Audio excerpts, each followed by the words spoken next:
सन 1868 मध्ये नाशिक जिल्ह्यातील सटाणा तालुका येथील अंतापूर या गावात न्हावी समाजातील बाबाजी हिरे यांच्या कुटुंबात चिमणाजी यांचा जन्म झाला। बालपणापासूनच चिमणाजींना शिवभक्तीची गोडी लागली। कालांतराने 1875 साली जिल्हा परिषदेच्या शाळेत त्यांना घातले गेले, मात्र तेथे अनियमिततेच्या कारणास्तव त्यांना शाळेतून कमी करण्यात आले। पुढे वयात आल्यानंतर त्यांचा विवाह धुळे जिल्ह्यातील साक्री तालुका येथील पिंपळनेर या गावातील जगतापांच्या सुकन्या पार्वतीबाई यांच्याशी झाला। या दाम्पत्याला एकूण 7 अपत्ये झाली। त्यातील 4थ्या अपत्याच्या जन्माआधी एक अद्भुत घटना घडली। एका शिवयोग्याने चिमणाजींना दृष्टांत दिला। मस्तकी जटाभार, कमरेला पितांबर, कपाळावर त्रिपुंड, गळ्यात रुद्राक्ष माळा, काखेत झोळी, हातात कमंडलू, तेजपुंज कांती असा हा शिवयोगी चिमणाजींना आशीर्वाद देऊन म्हणाला, तुझ्या निष्काम भक्तीवर मी अत्यंत प्रसन्न झालो आहे। जगत कल्याणासाठी मी स्वतः तुझ्या पत्नीच्या उदरी जन्म घेईल असे म्हणून तो शिवयोगी अंतर्ध्यान पावला। दुसऱ्या दिवशी चिमणाजींनी आपल्या पत्नीला त्या दृष्टांताविषयी सांगितले। हे ऐकून त्या देखील अत्यानंदित झाल्या। काही दिवसातच चिमणाजींच्या पत्नी पार्वतीबाई यांना दिवस गेले आणि दिनांक 21 नोव्हेंबर 1898 रोजी सूर्यास्ताच्या समयी एका असाधारण बालकाचा जन्म झाला आणि जणू हिरे घराण्याची कैक पिढींची असलेली पुण्याई चिमणाजी व त्यांच्या पत्नीची पूर्वजन्मीचे सुकृत ह्या जन्मीची शिवभक्ती ही फळाला आली आणि समस्त कुटुंबात आनंदी आनंद झाला। 12व्या दिवशी बाळाचे बारसे केले गेले व नामाभिधान सुपडू असे करण्यात आले। हेच सुपडूजी चिमणाजी हिरे पुढे शंकर महाराज या नावाने प्रसिद्ध झाले। प्रेक्षक हो, शंकर महाराजांच्या जन्माबाबत अनेक कथा आपल्याला ऐकायला मिळतात। त्यामध्ये त्यांचे आडनाव, त्यांचे घराणे, जन्मस्थान यात एकरूपता पाहायला मिळत नाही।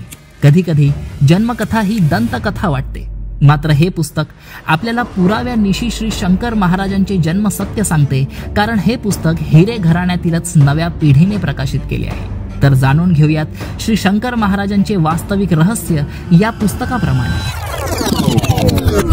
चंद्रकलेप्रमाणे सुपडू हळूहळू वाढू लागला। दुर्दैवाने हे बाळ इतरांप्रमाणे सुदृढ नव्हते, ते जन्मतःच विकलांग होते। जसजसे ते मोठे होत गेले तसतसे त्याचे व्यंग वाढत गेले आणि जास्त दिसू लागले। बाळाचे पाय चालताना एकमेकात अडखळत असत। हळूहळू सुपडू अष्टावक्र आहे हे सर्वांना समजले। बोलताना देखील तो अगदी अडखळत बोलत असे। याचे कारण बाळाच्या जिभेवर एक उंच असा फुगवटा होता। तो फुगवटा शिवलिंगच भासे। तोंडातून सतत लाळ गळणे, बेताचीच उंची यामुळे गावकरी कधी कधी त्याची टिंगल करत। मात्र याचबरोबर सुपडू जन्मतःच सिद्ध होते। त्यांचे आकर्षक विशाल नेत्र, धारदार नाक, भव्य कपाळ त्यांच्या चेहऱ्यावरील आकर्षणात अधिकच भर घालत होते। ते आजानुबाहू होते। त्यांच्या डोक्यावरील केस हे मूळतः घनदाट असल्या कारणाने त्यांची वाढ झाल्यावर त्यांचे मस्तक अधिकच विशाल जाणवत असे। त्यांचे हे सौंदर्य काही औरच होते। अंतापूरमध्ये काही काळ वास्तव्य करून त्यानंतर चिमणाजींनी काही कारणास्तव अक्कलकुव्याला स्थलांतर केले। त्या काळात हिरे घराणे अतिशय समृद्ध होते। त्यांचा पिठाच्या गिरणीचा व्यवसाय अगदी जोरात होता। त्यांच्याकडे स्वतःची महागडी कार होती। शंकर महाराजांच्या आग्रहास्तव त्यांचे वडील चिमणाजींनी त्या काळात पेट्रोल कार विकत घेतली होती।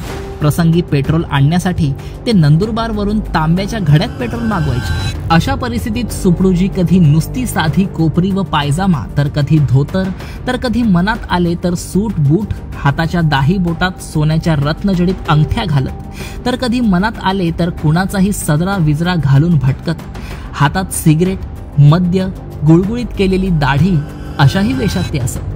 त्यामुळे त्यांच्या असल्या बाह्य वेशामुळे त्यांचे सामर्थ्य त्या काळच्या लोकांना पटणे अवघड होते। ते मद्य जरी प्यायले असतील तरीही ते बोलू लागल्यावर मात्र अत्तराचा छान सुगंध येत असे। कधी अक्कलकुव्यातील आपल्या राहत्या खोलीतच ते शांतपणे ध्यान करीत अथवा जवळच असलेल्या कब्रस्तानाच्या बाजूच्या जागेत जिथे सहसा कुणी जात नसेल अशा ठिकाणी ध्यानाला बसत। त्यावेळी शंकर महाराजांनी कुठेही तपश्चर्या केली नाही। महाराजांना पान कुटून द्यावा लागे, चहा देखील बशीत ओतून द्यावा लागे। शंकर महाराज मात्र चहा गरम गरमच पीत असत। शंकर महाराजांना उडदाची डाळ कधीच आवडत नसे। घरात उडदाच्या डाळीची आमटी जर केली तर त्यावेळेस ते घरात जेवत नसत। मात्र उडदाचे पापड ते आवडीने खात. शंकर महाराज एकदा अंतापुरात असताना हनी ड्यू कंपनीच्या मालकाने शंकर महाराजांना सिगरेट कंपनी काढण्याचा मनोदय सांगितला. शंकर महाराजांनी त्याला आशीर्वाद देऊन सिगरेटची कंपनी काढण्याची अनुमती दिली. अशा रीतीने पिवळा हत्ती या नावाने सिगरेट्स बाजारात आल्या. ज्या दिवशी सिगरेटचे पहिले उत्पादन निघाले त्याच दिवशी सिगरेटच्या पाकिटाचा एक संपूर्ण बॉक्स कंपनीच्या मालकाने शंकर महाराजांना भेट म्हणून अंतापूरला पाठवला. त्या दिवसापासून शंकर महाराज पिवळा हत्ती नावाची सिगरेट ओढू लागले. कधी कधी ते 555 या ब्रँडच्या सिगरेट देखील ओढत असत.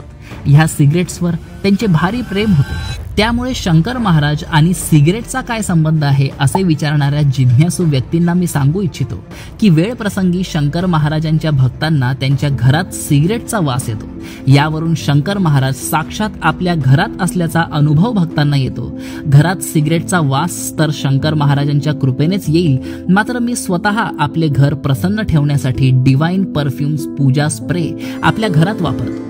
घरात पूजा झाल्यानंतर हा स्प्रे वापरल्याने मला ती प्रसन्नता दिवसभर जाणवते आणि याचा उग्र वास नसल्या कारणाने डोकेदुखीही होत नाही.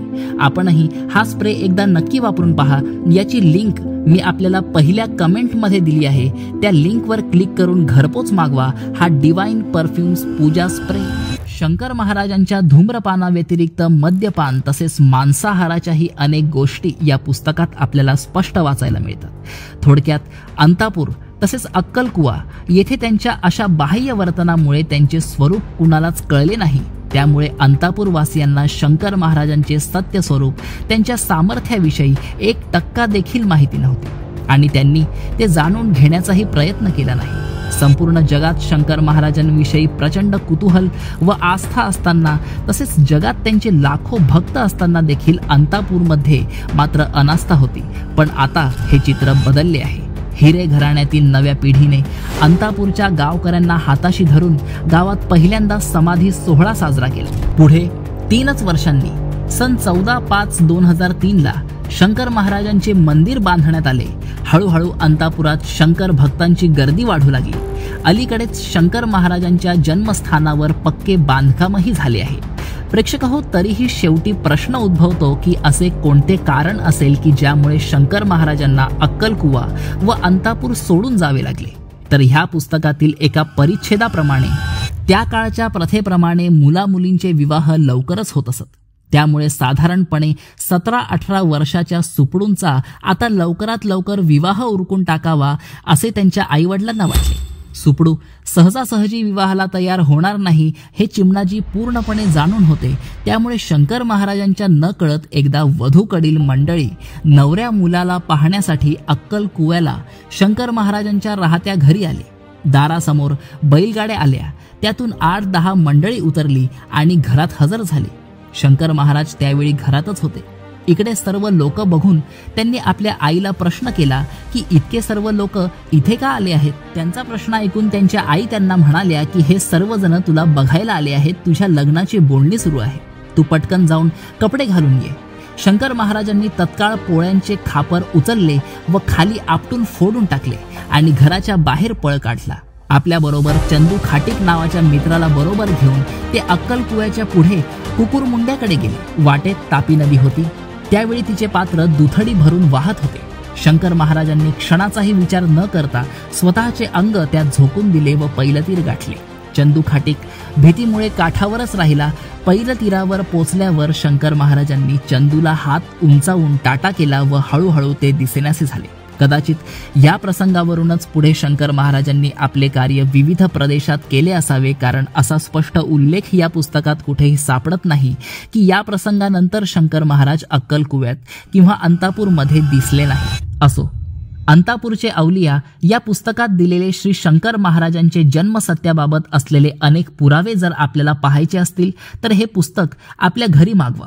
त्यासाठीचा संपर्क मी पहिल्या कमेंटमध्ये आपल्याला दिलेला आहे. पुराव्यानिशी सांगितले गेलेले हे सत्य सर्वत्र पोहोचवण्यासाठी हा व्हिडिओ शेअर करायला अजिबात संकोच करू नका. जय शंकर महाराज.